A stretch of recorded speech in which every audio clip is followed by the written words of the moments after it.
Week 8. I'm not going to talk about what we talked about in the chapters and stuff for this week. I just don't feel led to. But we did do some really good assignments this week.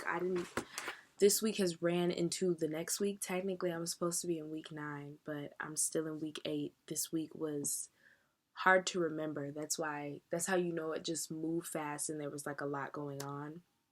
But without getting into the details of what went on in this week, we were just talking about our dreams in these assignments and like what we really want to do. And I don't know, the way Julia was going into, I guess this is a creative recovery course.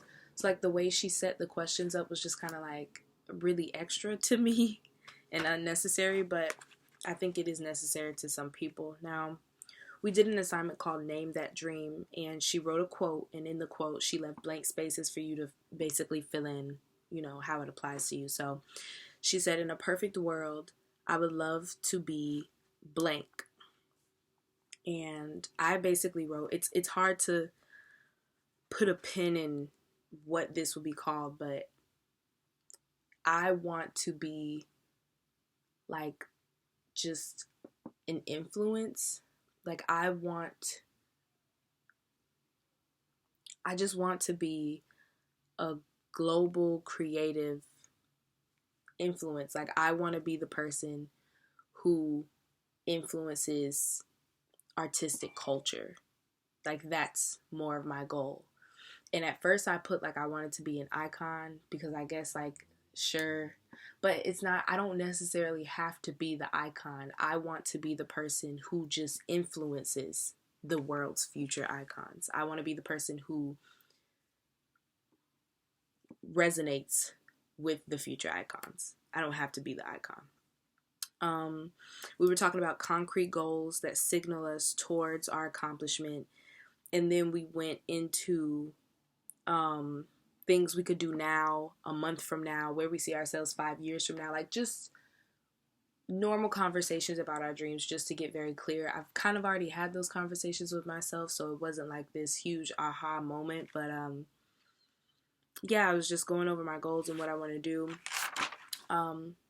We talked about, in our chapters this week, we were discussing surviving loss, talking about losses that we've had, talking about failure and stuff like that, because I noticed like, for example, she was talking about the idea of keeping your failures a secret, how it can literally eat you up and discourage you and cause a creative block when you don't talk about your failures and you keep them to yourself and you keep them quiet, which definitely resonated with me because a long time ago, I stopped talking about what it was that I had planned or things that I wanted to do because I was afraid to announce what it was that I wanted to do, and then it doesn't work out, and then now I've publicly failed. And the internet sometimes can seem really big, or like me, for example, like if I have a very real thing for me is like I have an audience of this many thousand people, and in my mind they're literally sitting in my room every day watching me, and that's not a reality. And so sometimes as a creative, I get uncomfortable about talking about my failures because now everybody knows that I failed, and it's like, but I'm kind of over that now because I feel like I don't care. And at the end of the day, all of the no's are getting me closer to the yes, and all of the failures are only bringing me closer to the win. So I don't really give a fuck. And if I'm failing, I know that you're failing too. You've done it before, so it's like whatever. But yeah, I talked to my friend about this failure that I recently had. That was a big deal for me, that I tried to brush off as if it wasn't a big deal, but it was. I got cast for this show called Songland. And I really thought I was going to make it. I didn't want to believe that I was, just in case I didn't.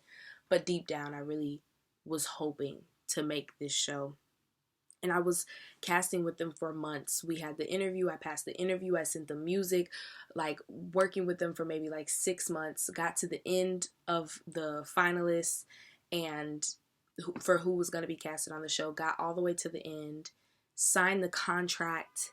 Like, they gave me the film date, the whole nine, and then they emailed me and told me that they weren't going to have me on the show. And I was just like, whatever. Like, whatever. Thank God I didn't tell anybody, because now nobody knows.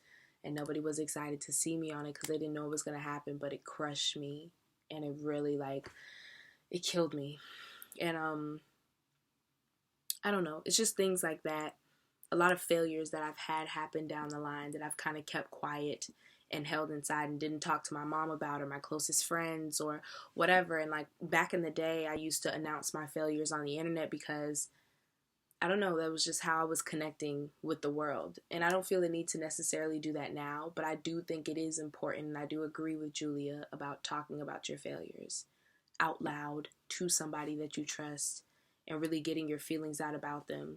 Because when we go for things, we do attach ourselves to these accomplishments. We do attach ourselves to these failures. And to pretend like they're not there, I feel like is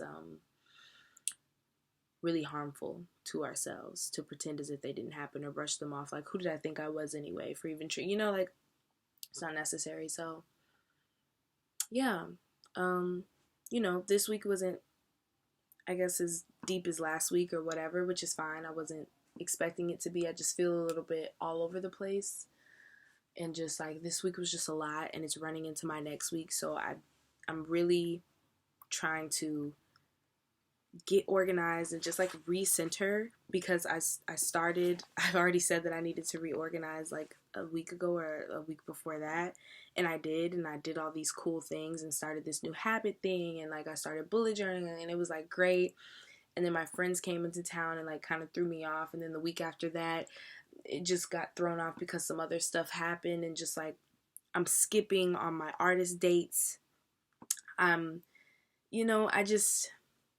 really need to recenter. And that takes energy and work. But at the same time, I need to rest. So I'm going to take today to just rest. And I will deal with real life when I wake up. But for now, I really just need to rest and just get it together, because I've been like drinking every day and just really like not here. So yeah, that's it.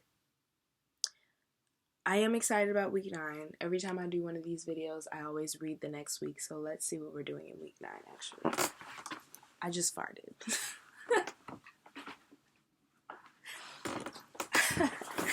That is so funny. Like, I tried to hold it in, and then I definitely farted. It's funny as fuck. Okay, so week 9 is recovering a sense of compassion. And it says we're going to be talking about, this week finds us facing the internal blocks to creativity. I thought we were already doing that. It may be tempting to abandon ship at this point, but don't. We will explore and acknowledge the emotional difficulties that beset us in the past as we made creative efforts. We will undertake healing the shame of past failures. We will gain in compassion, and we reparent the frightened artist child who yearns for creative accomplishment. We will learn tools to dismantle emotional blocks and support renewed risk. All right, here we go.